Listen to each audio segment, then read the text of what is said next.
verses 1 through 6. Let's have a little Bible study. Most assuredly, Jesus said in verse 1, I say to you that he who does not enter the sheepfold by the door, but climbs up some other way, the same is a thief and a robber. But he who enters by the door is the shepherd of the sheep. To him the doorkeeper opens, and the sheep hear his voice, and he calls his own sheep by name, and he leads them out. And when he brings out his own sheep, he goes before them, and the sheep follow him, and they know his voice. Yet they will by no means follow a stranger, but will flee from him, for they do not know the voice of the stranger. You notice all this voice. Verse 3, voice. Verse 4, voice. Verse 5, voice. Now look at verse 6. Jesus used this illustration, but they didn't understand the things which he spoke to them. How many times? I mean, aren't you glad when the disciples finally say, we didn't get it?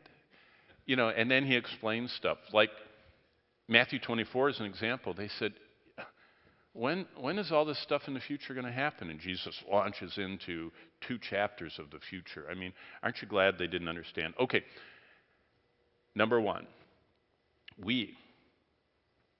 I would assume the vast majority of us this morning are followers, lovers of Jesus Christ, born-again Christians.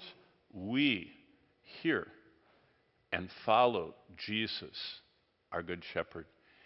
He leads us by his voice. We hear, we know him, we fall behind him, following him. That's the evidence of salvation. If someone wants to know they're saved, it isn't the baptism certificate. It isn't when they went forward and prayed the prayer at the Billy Graham crusade or whatever. Today, are you hearing, responding, and following to Christ? Most people speak of salvation like it's something that happened so far ago they hardly remember it. It's not a this moment alive event in their life. See, it's a relationship. It's a person who lives within me.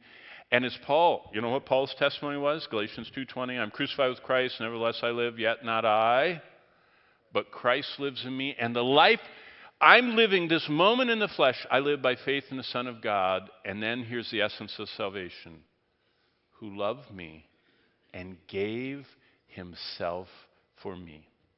The substitutionary. Paul said, I'm going through life clinging to the person who died in my place, and they're my only hope of salvation. Not all the books I've written, not all the sufferings I've made, not all the miraculous things I've done.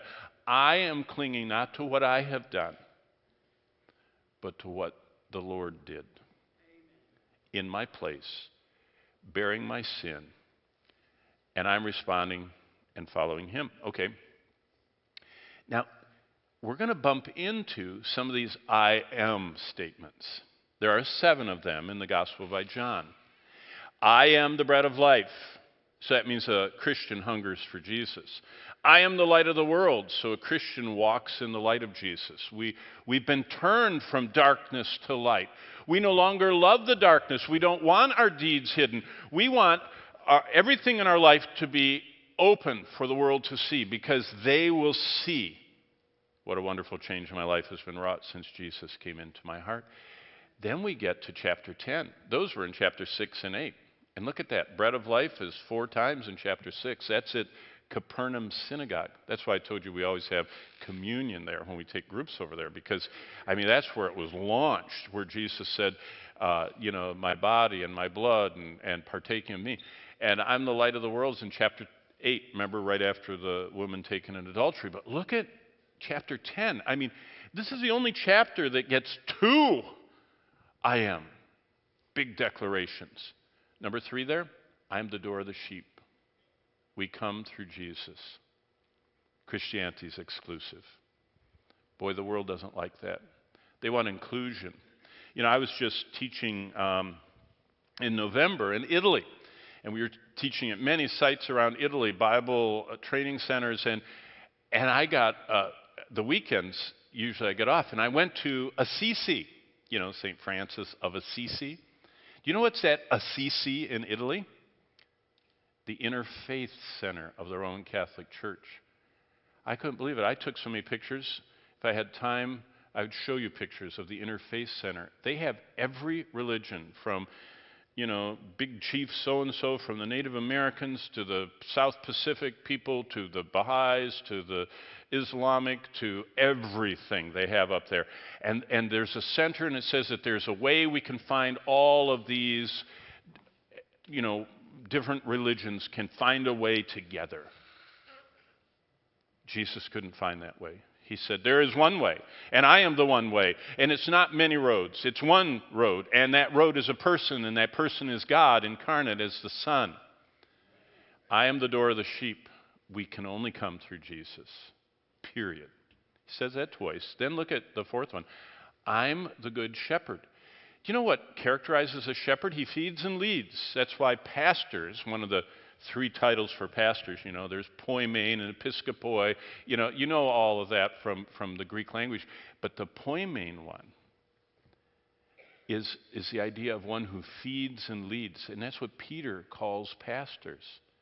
They're feeding leaders. They feed from the word and they lead in a biblical example like Paul when he said, be followers together of Christ, even as I also am. So follow me like I'm following Christ. And that's what a pastor should say. Well, who we're following is right there. I am the good shepherd. We follow Jesus. He says that twice. Then he goes on, you all know from Lazarus, I am the resurrection and life. We put our faith in Jesus. Remember, whosoever lives and believes in me shall never die. Believe this. I always love doing funerals. I've done hundreds of funerals, and I love that ending, that verse.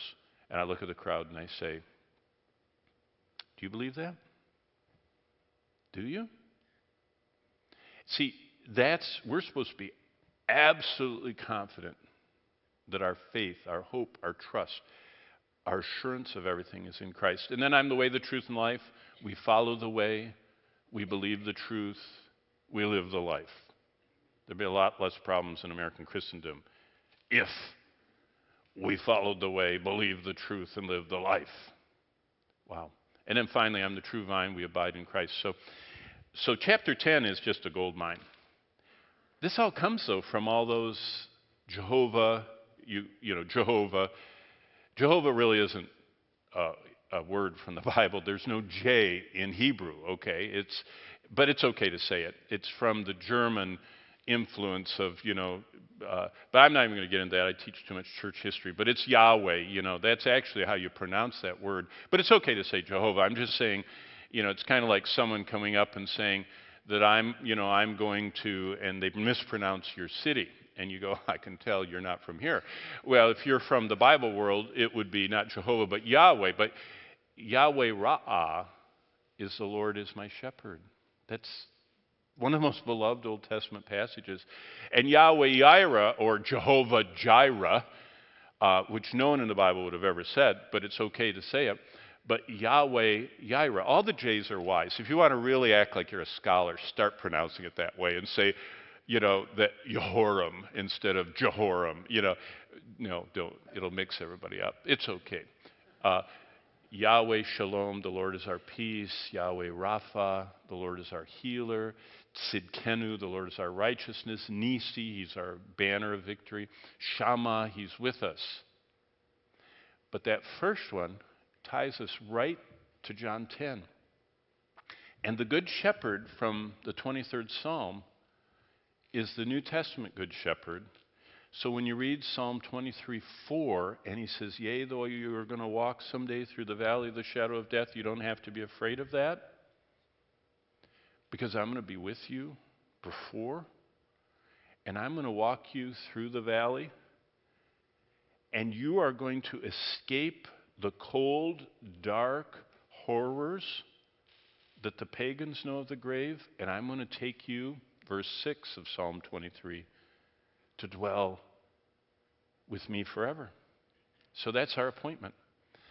I have an appointment with Jesus. It might take place driving on, 589, where they drive so wildly on that throughway or toll road, I might go there. I saw a guy, he was going out into the shoulder and coming all the way across. He was really in a hurry. And whenever I see one of those, I just slow down. I'll watch the accident from a distance, It might be on 589. It might be in bed asleep at night. It might be in the cancer center. You know what I mean? But I'm waiting for my good shepherd.